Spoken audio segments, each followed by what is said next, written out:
নৌকা ধানের শীষ, ২ সাপের ১ বিষ। আবার পাশাপাশি বক্তব্য হচ্ছে যে একদল খেয়ে গেছে, আরেক দল রেডি আছে। এই যে আ মানে খোঁচামারি কথাগুলা, এটা কিন্তু ওই দিক হুম। থেকেই আসছে। কোরআনে কিন্তু কোথাও এটা লেখা নাই যে ২ সাপের ১ নৌকা ধানের শীষ, ২ সাপের ১ বিষ। কোরআনে কিন্তু কোথাও লেখা নাই যে এক গ্রুপ খাইছে, আরেক ইব্রাহিম গ্রুপ ভাই, রেডি ভাই খাইছে। নৌকা দানের শীষ ২ সাপের ১ বিষ, এটা কি কোনো মাহফিলে কোনো বক্তা বলেছেন আমি নাকি? যে কথাটা মূলত বলতে চাচ্ছি, সেটা হচ্ছে পারস্পরিক সহনশীল না হলে এটা কিন্তু আরো অনেক দূর গড়িয়ে যাবে। যুক্তির খাতিরে অনেক কথা বলা যায়। জি।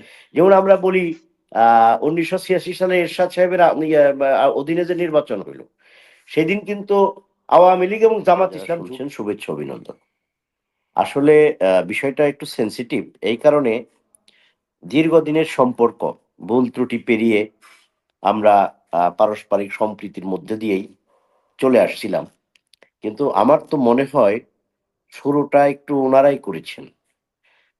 কিভাবে বলি সেটা হচ্ছে আপনারা ইতিমধ্যে খেয়াল করেছেন যে নৌকা ধানের শীষ, ২ সাপের ১ বিষ।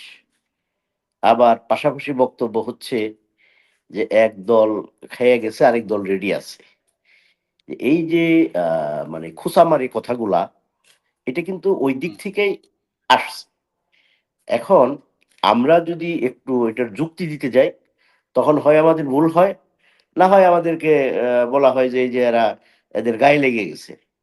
আবার উনারাই কিন্তু বলে যে দেখবেন টকশোতে যে বিএনপি বড় দল, সামনে বিএনপি ক্ষমতায় আসবে।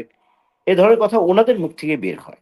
তো এখন প্রশ্ন হচ্ছে যুক্তির খাতিরে যদি যুক্তি দেওয়া না যায়, আমরা তাফসিরুল কোরআন আল্লাহ পাক আমাদের আ একটা জায়গায় একটু ব্যর্থতা, আমাদের ইসলামিক জ্ঞান আমাদের খুবই কম। মানে নাই বললেই চলে। আমরা অমি মানুষ এই দিক থেকে। তারপরে যতটুকু বুঝি যে তাফসিরুল কোরআন, কোরআনের তাফসির। কোরআনে কিন্তু কোথাও এটা লেখা নাই যে ২ সাপের ১ নৌকা ধানের শীষ, ২ সাপের ১ বিষ।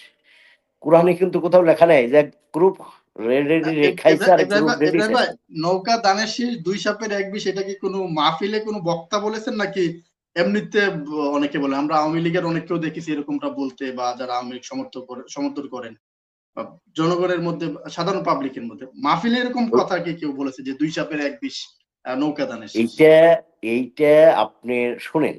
আমরা এখানে আ ৪ জন কথা বলতেছি। ৩ হুম, জনকে আমরা ভালো বলতেছি। তারপরের জনকে আর খারাপ বলতে হয় না, দরকার হয় না। বাংলাদেশের রাজনীতিতে আমরা কেউ স্বীকার করি না করি, বিএনপি, জামাত ইসলাম এখন আওয়ামী লীগ নাই বলে বিএনপি এবং জামাত ইসলামী এখন কাউন্টেবল পলিটিক্যাল পার্টি। এটা কেউ অস্বীকার করার সুযোগ নাই। আরো অন্যান্য পার্টি আছে, তারাও মনে করেন যে যেমন সমমনা। তো এখন এটা তো দেওয়ালে, দেওয়ালে লেখা শুরু হয়ে গেছিল। এবং ওনাদের কিন্তু কিছু কথাবার্তায় মনে হয়েছে যে ওনারা একটু একা চলার চেষ্টা করেছে। গোপনে বড় হইতে চাইছে। যেই বিষয়টা স্পষ্ট হওয়ার কারণেই কিছু কথাবার্তা আসতেছে। আর ওই দিক থেকেই কিন্তু কাউন্টার কথাগুলা আগে আসছে। এই কারণে এগুলার জবাব দিতে যেয়ে আজকে যে হারুন সাহেবরা যেভাবে বলছে, এটা কিন্তু ওই মানে কি বলে যে ওইটাকে ওই কথাগুলাকে কাভারেজ দিতে যেয়ে এই কথাগুলা বলছে। যদিও আমি মনে করি যে এটা আরেকটু সফট বললে বলা যাইত। তো যাই হোক, হুম, এখন আমাদের যে বিষয়টা যে আমরা তাফসিরুল কোরআনের নাম তাফসিরুল কোরআনের নামে আমরা যদি বলি যে এটা রাজনৈতিক কথাবার্তা বলে, তাহলে সেটা আবার হুম, ভুল হয়ে যায়। কিন্তু আমি যদি বলি কেন ভুল হবে? ওইখানে তো এটাও বলতে পারত চাঁদাবাজি করলে তার পরিণাম কি? কোরআনে কিন্তু এগুলোর ব্যাখ্যা আছে। প্রতিটি অপকর্মের পাপের পরিমাণ কি, তার শাস্তি কি, এগুলা কিন্তু বলে না। বলে ইচ্ছা করে ইনটেনশনালি মানে একটু এই একটা আবহ সৃষ্টি হয়েছিল, মনে হয়েছিল। তারাই তাদের মুখ থেকে তো বলেছে যে দেশের দেশপ্রেম একমাত্র জামাত ইসলাম এবং সেনাবাহিনী। আবার সেনাবাহিনীকে এখানে সাথে নিয়ে নিছে। সেনাবাহিনী তো হুম। সবসময় স্বাধীনতার পরে বাংলাদেশের দুর্যোগ সংকটে সবসময় এগিয়ে আসছে। এটা বিতর্কের কোনো সুযোগ আছে বলে আমরা মনে করি না। হয়তো কখনো একটু মানে তাদের কার্যক্রমের গতি একটু বেশি ছিল, কখনো একটু মানে কি বলে যে একটু গতি একটু কম। যেমন আমরা 111-এ অস্ত্র উদ্ধার দেখেছি, ক্লিন হার্ট অপারেশনে অস্ত্র উদ্ধার দেখেছি, আর্মিরাই করেছে। এবার কিন্তু অস্ত্র উদ্ধার গত ৫ সেনাবাহিনী নামছে বোধহয় ২ মাস আগে। কিন্তু এবার কিন্তু অস্ত্র উদ্ধার সেইভাবে হয় নাই এবং ক্রিমিনালদেরকে সেইভাবে ধরাও হয় নাই। কিন্তু আবার ডেভিল হান্ট থেকে শুরু করে এখন আবার সেটা শুরু হয়েছে। তো যেকোনো যৌক্তিক কারণও থাকতে পারে। তো এখন আমি যে কথাটা মূলত বলতে চাচ্ছি সেটা হচ্ছে পারস্পরিক সহনশীল না হলে এটা কিন্তু আরো অনেক দূর গড়িয়ে যাবে। যুক্তির খাতিরে অনেক কথা বলা যায়। জি, যেমন আমরা বলি ১৯৮৬ সালে এরশাদ সাহেবের অধীনে যে নির্বাচন হইল, সেদিন কিন্তু আওয়ামী লীগ এবং জামাত ইসলাম জোট ছিল। বিএনপি এবং জামাত ইসলাম, আওয়ামী লীগ এরা মিলা ঐক্যবদ্ধভাবে একটা সিদ্ধান্ত নিল যে সেলিম দেলোয়ার, রাউফুন বসুনিয়া, নূর হোসেনের রক্তের মারিয়ে যারা নির্বাচনে যাবে তারা হবে জাতীয় বেঈমান। সেদিন কিন্তু বিএনপি নির্বাচনে যায় নাই। সেদিন আওয়ামী লীগ গিয়েছে। আওয়ামী লীগের নাম হয়। সেদিন শুধু কিন্তু আওয়ামী লীগ একা বেঈমান তা নয়। সেদিন কিন্তু বেঈমানের সংখ্যা এক জোড়া। সুতরাং আমরা তর্কের খাতিরে যদি তর্ক দিয়ে আমরা এগুলো বলতে যাই তাহলে কিন্তু আমাদের হানাহানি বাড়বে, দূরত্ব বাড়বে। তো এই জন্য আমার সকলের কাছে আমার পরামর্শ যে এ সকল বিষয়গুলো ওই দিক থেকে যেরকম একটু সহনশীলভাবে বলা দরকার, খোঁচাখুচি না করে, আমাদের দিক থেকেও যাতে খোঁচাখুচি না করে আমরা যাতে একটা মানে সহনশীল অবস্থানে অবস্থান করতে পারি। আজকে তাফসির মাহফিয়া এই আলেমদের যে উলামাদেরকে যে রকম উলামা মাশায়েখদেরকে যেইভাবে নির্যাতন করেছে আওয়ামী লীগ, স্টেজে বক্তব্য দিতে দেয় নাই। স্টেজ থেকে টেনে হিঁচড়ে মাওলানা সাহেবদেরকে নিয়ে গেছে।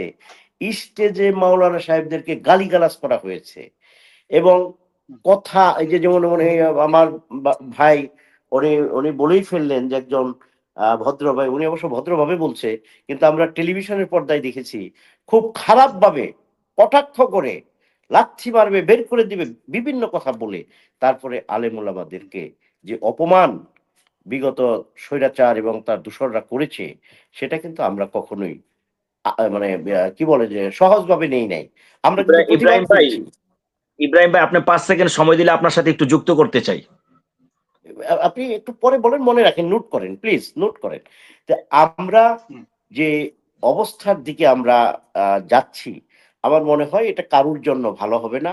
আর অতীত আমরা যেন ভুলে না যাই। অতীত ভুলে না যাই কথাটা এই কারণে বললাম যে বিএনপি জামাত জোট দীর্ঘদিনের, আওয়ামী লীগ জামাত তো ১-২ বার জোট হয়েছে। আওয়ামী লীগ জামাত যখন জোট করছে ৮৬-তে তখন বোধহয় আসন পাইছিল ৩টা। আর বিএনপির সাথে জোটে গেলে আসন ছিল 18টা। এখন আবার মহিলা এমপি তো আছেই।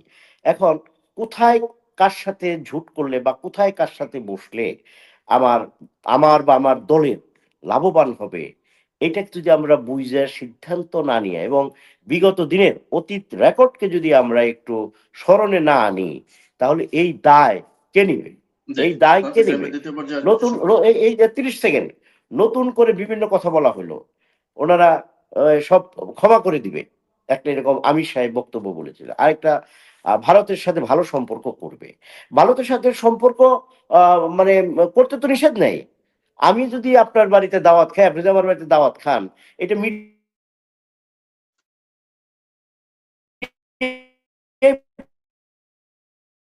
মানে জরুরি জি, একটা আলাদা কৌশলে আগাইতে গিয়ে আজকে আমাদের মধ্যে এই আ অসহনীয় পরিবেশের সৃষ্টি হয়েছে। তা আমি সর্বাত্মকভাবে আলোচনা করব যে আমার ভাই উনি অত্যন্ত সুন্দর কথাবার্তা বলেছেন। আমার মনে হয়েছে যে উনি নিউট্রালি ভাবে এই কথাগুলো বলেছেন। তা আমারও বক্তব্য এইটাই যে আমরা কেন, আমরাও হুম, বাংলাদেশের জাতীয়তাবাদে বিশ্বাসী, জামাত ইসলামও জাতীয়তাবাদে বিশ্বাস করে। আমরাও ইসলামী দর্শনে বিশ্বাস করি। জিয়াউর রহমানই এই দেশের ১ম সংবিধানে বিসমিল্লাহির রহমানির রহিম স্থাপন করেছে। যেটা হয়তোবা জামাত ইসলামী গেলেও আ বা জামাত ইসলাম ক্ষমতায় গেলেও হয়তোবা করতেন। জিয়াউর রহমানই ১ম সংবিধানেই করেছেন যে আ আল্লাহর উপর পরিপূর্ণ আস্থা ও বিশ্বাস রেখে আমাদেরকে সংবিধানকে রচনা করেছেন। তা আমি যেটা জি। বলতে চাই, আমাদের মধ্যে এই দূরত্বটা হওয়া উচিত নয়, উচিত নয়, উচিত নয়, মোটেই উচিত নয়। এতে সকলেই ক্ষতিগ্রস্ত হব।